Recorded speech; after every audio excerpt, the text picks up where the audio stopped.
Welcome to another edition of Highliner News. I'm Stephanie. And I'm Carly. In February, we celebrate Black History Month. Maddie Knight brings you the story.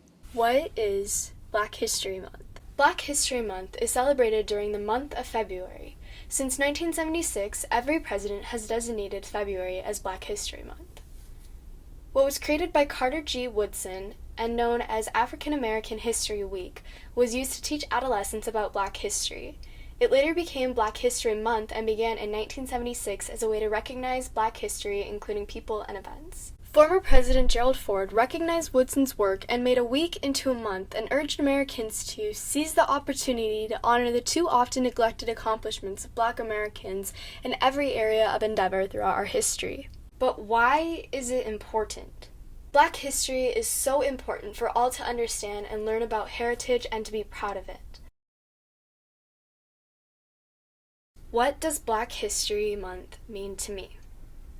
Black history is a time when African Americans can take the time out and see what the people before them fought for. Black history is a time of rejoicing, celebrating, and thanking those African Americans for giving us hope for a life lesson that could be used. Black history is a time when we can be reminded about what it means to be an African American. Black history isn't just about all the bad times we've been through.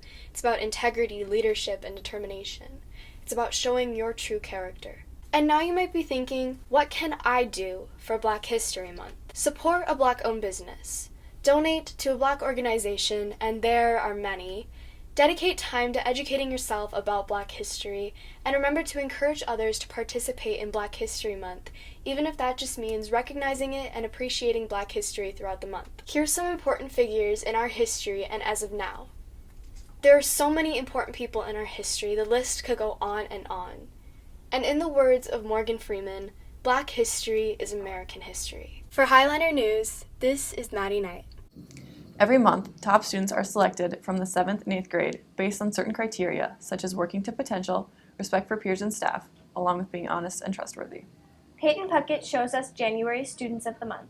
January students of the month are 8th graders Andrew Nelson, Naomi Hansen, and 7th graders Jack Liebrud and Kaylee Nielsen. What is your favorite class? Probably science, social studies, or math. Either band, choir, or English. Gym. What is your favorite hobby? Fishing or hunting. Playing band. My favorite hobbies are reading, writing, and hiking. What activities are you involved in? Volleyball, basketball, and tennis. Boy Scouts, and that's about it. I'm in cross country, tennis, student congress, speech, theater, and then band and choir. Basketball, and then in the summer I play baseball and football. Reporting for Highliner News, this is Peyton Puckett. Here at Valley City, we have a very unique mascot. Reporter Luke Wendell went to a junior high game and asked fans about the mascot. What is a Highliner? That question almost all of us have been asked at one point by other schools. Now I go out and ask them what they think it is. What is a Highliner? Oh, I have no idea. I don't know. It's the train. You might know. It's the train. Oh, okay. All right. I'm not from North Dakota. What's a Highliner? A Highliner is the bridge. The High Line Bridge. There you go. What's a Highliner? What's a Highliner? Oh, a Highliner to me is pride, respectful. What's a Highliner? No idea. I have no idea. I'm sorry. There you go. What is a Highliner? It's a bridge. Sure. What's a Highliner? No idea. No idea. Somebody that strings the lines from the post, right? Like the electrical lines? Is that what it is? All right. What's a Highliner? It's the person who built the bridge in 1948. What's a Highliner? A liner that's Heiner. What's a Highliner? It's the High Line Bridge. Some kind of train bridge or something. Okay then. Our mascot, the Highliners, are thought to be the men who constructed the iconic bridge. But what do you think they are? Reporting for Highliner News, this is Luke Wendell. Many students don't know a lot about peer facilitating. Jordan Klein explains the organization. Peer facilitating is a group of selected students who help to mentor younger students and be an open ear.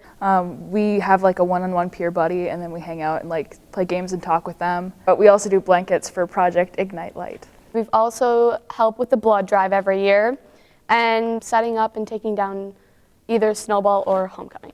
It is a lot of fun getting to be a part of this group. My favorite thing about peer facilitating is just being a leader in the school and hanging out with my friends. Probably the meetings with my buddy where we just like talk and play games.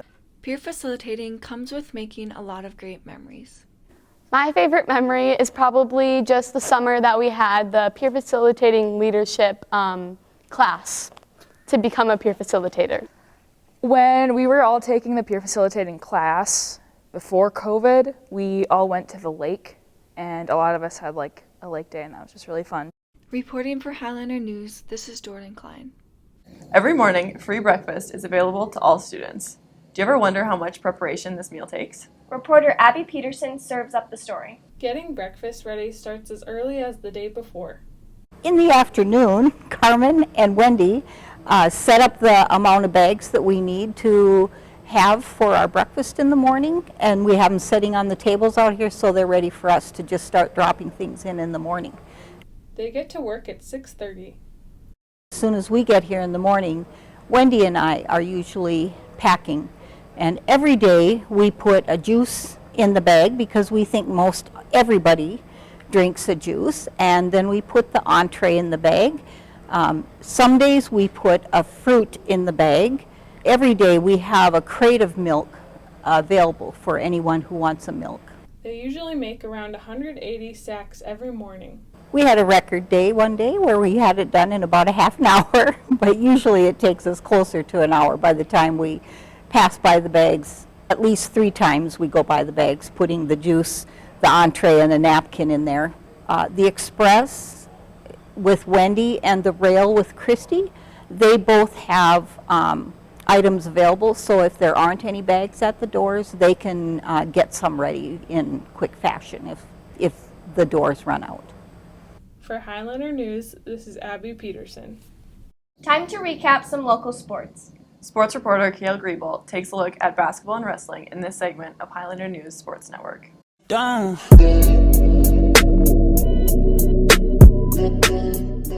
Wake up, Highlander fans. It's time for our first segment of Highlander Sports.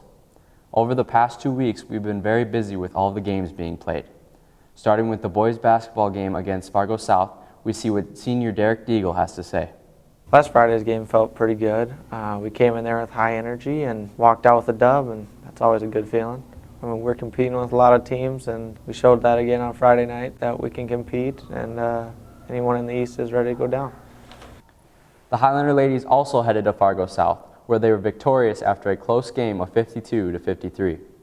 Moving on to Saturday, the wrestling team took on the West Fargo Packers and the Carrington Cardinals in what would be their last triangular of the season.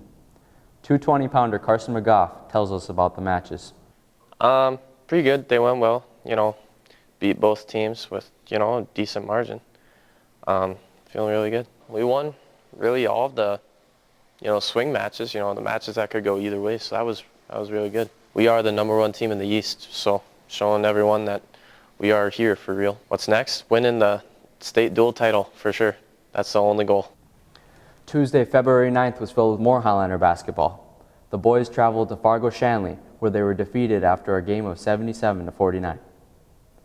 Senior Jaden Dieterle tells us a little bit about the girls' game at home.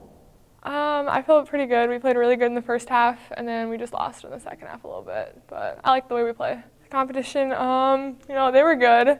I didn't like their attitude sometimes, but, that's just how it is. Our coach really thought that we needed to work on getting 2 halves together, not just playing good in 1 half and then bad the second half. Well, we have the EDC tournament coming up, so we're really looking to make that next step and get to the second day.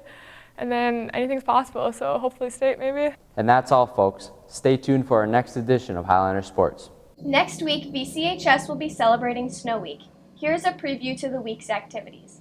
Monday is Dress to Unimpress Day. The juniors will take on the seniors in the annual Powder Buff game at 7. Tuesday is Senior Citizen Day with boys basketball versus Cheyenne at home and girls away starting at 7.